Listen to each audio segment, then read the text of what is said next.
morning, traders. Welcome to your 7-minute market update utilizing technical analysis to predict direction based on human emotion. Today is June 4th, 2012. Lots to talk about, so let's get started. This is a chart of the DSPY, which is the ETF that tracks the S&P 500. On Friday, we actually broke down through the 200 moving average, and I said that we probably should be getting a small bounce because we are in some minor support. We actually did get that small bounce. We retested this 200 moving average before coming back and heading back in. Actually, we were flat on the day. Basically, we were minus 6 cents. However, this is after hour trading. It actually got locked into this chart. We were actually up 2 cents at the market close. So don't let this fool you. We actually did get a small little bounce of 2 cents, but it was so close that the 6 cents, the extra 8 cents got registered. Okay, so the next level of resistance, or I'm sorry, the next level of support that we're gonna get is this Fibonacci 618 level here, which is a pretty strong level. It's the strongest level of the Fibonacci retracements. So in addition to this level, we also have this gap fill. So if we do come down tomorrow, which I doubt, but if we actually do come in down tomorrow, we should get a bounce off this level. We're already at this level here, which is gap fill. So we are at again some minor minor support. Okay. Now here's the interesting thing. We were coming down and we had this huge down candle there, which is actually considered an inverted hammer. I don't really like inverted hammers. They're not as reliable as regular hammers, but we did come down on higher volume as discussed in the previous video. In addition, today we actually came down a little further, but a little lower volume here. So we may actually get a reversal tomorrow. But again, we're so close to some major support right now. I mean, that's your first level of support. If we can get through that, this is your next level of support. Major support is going to be my mathematically calculated level here, which is 123.13. Okay, so if we actually come down into this 123.13, then I expect a significant bounce, at least back to the 618 Fibonacci retracement. So keep your eye on that. We are still, let me remind you, in a bearish market, and I should say in a downtrend. Okay, so doing any counter trend trades is obviously going to be at a higher risk because we are currently still in a downtrend, and nothing is telling me otherwise. We have a lower high here and a lower low here. Even if we bounce tomorrow, it doesn't matter. It's still a lower low, which validates a downtrend. Okay. This is a chart of the US dollar. Okay, let me load my drawings in here, and then you'll see that I discussed in a previous video that this was going to be some major resistance. We actually hit this level, and I did say in yesterday's video, I'm sorry, Friday's or Saturday's video, the weekly video, I said I wasn't sure how much more lower we're going to come down and if we're able to actually tag this 20 moving average. We are still in a overbought condition, not as overbought as we used to be, but we are still overbought. So as the dollar comes down, the market should catch a bit. As you all know, dollar down, market up, and dollar up, market down. So if we can actually come down and continue down into this 20 moving average, then we'll obviously see a small little pop in the S&P 500. Okay. Keep in mind that the dollar is still in a valid uptrend. Okay, there's nothing here telling me right now that the trend has changed. There is absolutely nothing at all. What did indicate a reversal was this nice candle here. It wasn't not a hammer or shooting star or hanging man or whatever you want to call it, doji or whatever. It indicated nothing except for this very high volume. As discussed in the previous video, I like that volume. This volume indicates exhaustion to the upside, which is why we're now pulling back. I still have a target level of the dollar which is 85.23. Okay. All right, here's a chart of the VIX, which is the fear indicator, or the fear index. Okay, I should say. We went right into this 382 level. We actually kind of pierced it, and now we created this shooting star type candle here. Okay, let's take a look at something else. We came close to this 2864 level that I had priced in earlier. If you looked at previous videos, we didn't quite actually make it there.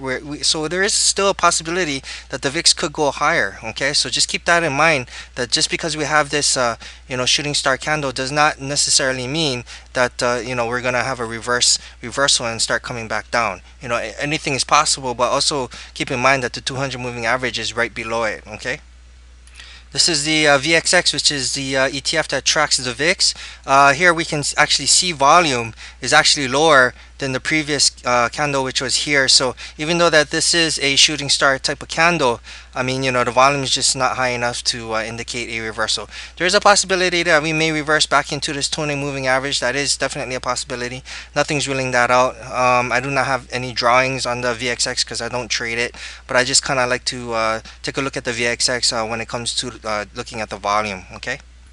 This is a chart of gold. In the previous video, obviously, I talked about gold having a possibility of reversing off this 50 moving average and this gap fill here, which is pretty much what it looks like it's doing. However, it's only down 18 cents, which is still telling me that there is a possibility we may actually consolidate here before blasting up higher. Okay, let me just remove this line there. That calculated level is no longer valid. Again, I'm gonna short gold if it can reach this level all the way up. Actually, what happened? Okay, sorry about that. I didn't load my drawings. Okay, so let me just delete this and then save my drawings here. Alright, so for gold, when it reaches 162.22 is when I'm going to short it. Obviously, the 200 moving average should be coming around that area hopefully shortly. Now, I wouldn't be surprised if gold actually consolidates a little bit first before hitting this 162.22. But if gold actually goes straight shot up there, which is definitely a possibility because we are in a downtrend on the market and people normally run to gold when there's fear in the markets. So if fear continues, then gold will spike. If gold spikes into this 162.22, this is a calculated level, then I will be taking a short position on gold. So that was your 7-minute market update. Now let's talk about some stocks here. Alright, the first stock I want to look at is Facebook because I know I discussed Facebook last time. As you can see, Facebook came really close to this calculated level of 26.18. I did say in the previous video that I had another level here because I got more data, which is 25.78. So, to be honest, if Facebook goes right into 25.78, then I'll probably take a long trade on Facebook, okay? I talked about Amazon in the previous videos. As you can see, Amazon tagged this 50 moving average and had a huge pop. I wouldn't be surprised if it retests the 20 moving average here. Actually, we have a lot of resistance on this level here. We're also going to have a lot of resistance here. However, I do have a calculation on Amazon for a possibility of it coming down to this 197.73 level, of which I would take a long trade if it ever gets there. Now, it's going to retest this 618 Fibonacci retracement level. So we'll see if we get a bounce down from Amazon or if we actually break through the 618 Fibonacci level and the 20 moving average. If it does that, the next stop is up here, and then shortly after that is up here. But you know what? Again, it's a downtrend market. The trend is your friend. You don't want to piss in the wind.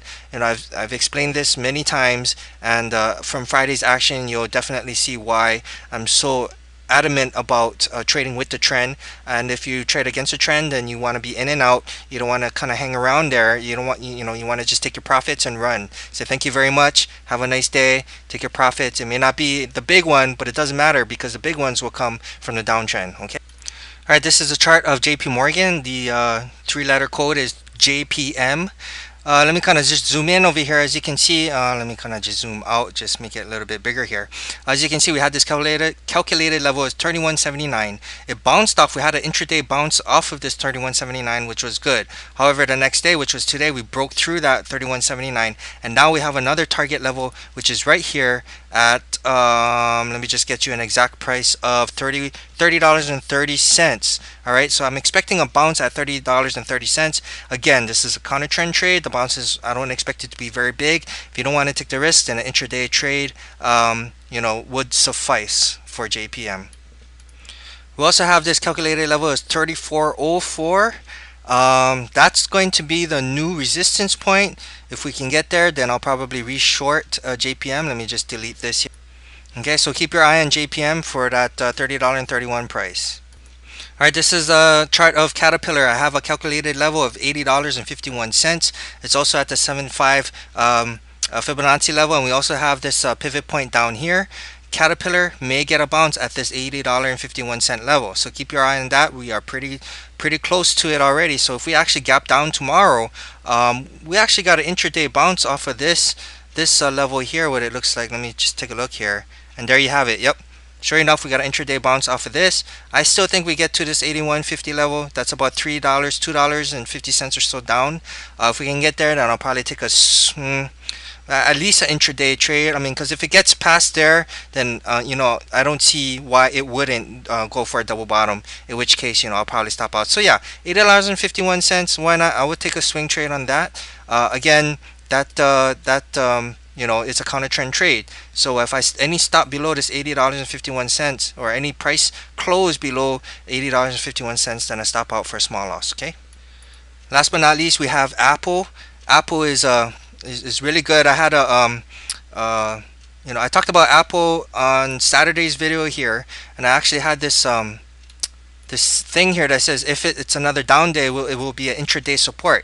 Next support is, if this is valid, 498.43. Therefore, we did have a down day today, as you can see here at 498.43. Okay, so I'm sorry, we had a down day today, so this validates the 498.43 support level. Okay, and I also said that this level here, because I actually moved this up, so this was actually down here. So this level here would be an intraday support line. So let's take a look at the intraday here. Let's look at the 10-minute. So this is the intraday for today, and this is a calculated level now. All right, 549.87 was a calculated level. Today we went right into this 549.87 level, came right back up. Each candle is 10 minutes, and we went right back down into this 549.87 level, and then came shot straight up. Okay, so this level held pretty good. Do I see more downside in Apple? Yes. If we do catch a bid, however, in the markets, because Apple is one of those stronger stocks that if we do actually catch a bid on the markets itself, then Apple should continue higher. If we do not catch a bid on Apple, then I will wait for a long play on 498.43. This 549.87 calculated level is no longer valid because it's already been tagged. Okay, it's already been tagged, which means you can no longer play that level for intraday. I mean, I guess you could, but again, it's not in the odds are no longer in your favor. So I'm going to delete that line, so it's not there for the next video. I know I said last but not least, but I really want to talk about Walmart here. Again, just to a quick review, we had a 65.47 level. We got an intraday trade off of that. Now we're just trading sideways, and I warned people. A lot of people said this was a shooting star. And a shooting star was on pretty good volume, but I said this stock is still a stock in relative strength, because in relative to the markets itself, the markets were getting slammed, and this stock really was just cruising and trading to the side. Today the markets were actually flat, right? And then so Walmart actually caught a bid. The Walmart symbol is WMT. All right, again, I still have this level at 67.70 for a swing trade short. Any close above the 670, any close above 69 will probably be my stop. This is a trend line up here, so it depends on what day it tags the 67.70 level is when I'll take the short. So basically, if we hit the 67.70 level before this trend line, then I'll probably take a short. But if we look like we're still strong in the hourly chart, then I will wait till we hit this trend line. Regardless, it's going to be between 67.70 and 69. I doubt it gets to 69, I really do. But this stock is definitely in relative strength. We're definitely still in an overbought condition. I'm just looking for a nice candle with nice volume, somewhere around this level here, that indicates exhaustion, just like we saw on the SPY. And then then I'll probably take a swing short. Now that would be something that I wouldn't mind doing, because if the markets crash, it should bring Walmart down as well. But Walmart can only go so high, in my opinion. And this is your 7-minute market update, or 7-minute stock update. God bless to you all. Thank you very much for watching, and I hope to see you in the next video.